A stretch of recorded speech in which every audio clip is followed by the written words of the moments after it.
Hello साथीहरू सबैजनालाई नमस्ते।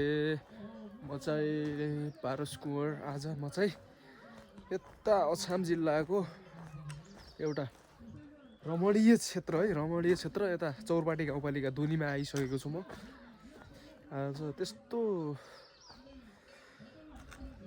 काम त केही थिएन, तर यस्तै घुमघाम गर्दै गर्दा ट्याक्क देखिएको दृश्य है यो चाहिँ एकदम बबाल छ है। बाटो पनि यस्तो बन्दैछ यता, ट्याक्क हातले खनेर है। यस्तो मेसिनहरू त युज भएको छैन, यो चाहिँ हातले खन्दै आइरहेको बाटो छ। यो चाहिँ एकदम बबाल छ है। ट्याक्क यतातिर गाउँ छ है, यतातिर अब क्यामेरा लगाउँथेँ, क्यामेरा चाहिँ देखिएन। यतातिर चाहिँ गाउँ छ, यता तलतिर गाउँ छ यतातिर। अनि एकदम रमाइलो छ है, ठाउँ चाहिँ एकदम रमाइलो। उता लाली गुराँस पनि फुलेका छन् है, के बबाल। हेर लाली गुराँस देखाउँछ है साथीहरू म तपाईँलाई ट्याक्क लाली गुराँस देखाउँछ है। हेर्नु त, यतातिर लाली गुराँस छ, टन्नै फुलेको छ है।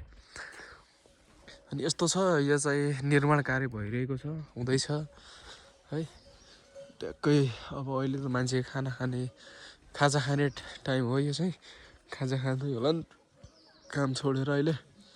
एकदम चाहिँ डेन्जर भिडहरू छ, डेन्जर ठाउँ छ। तपाईँहरू पनि आउनु होला, एकदम रमाइलो क्षेत्र छ है। सबैले माया गरिदिनु होला मेरो युट्युबलाई, फेसबुकलाई है, इन्स्टाग्रामलाई।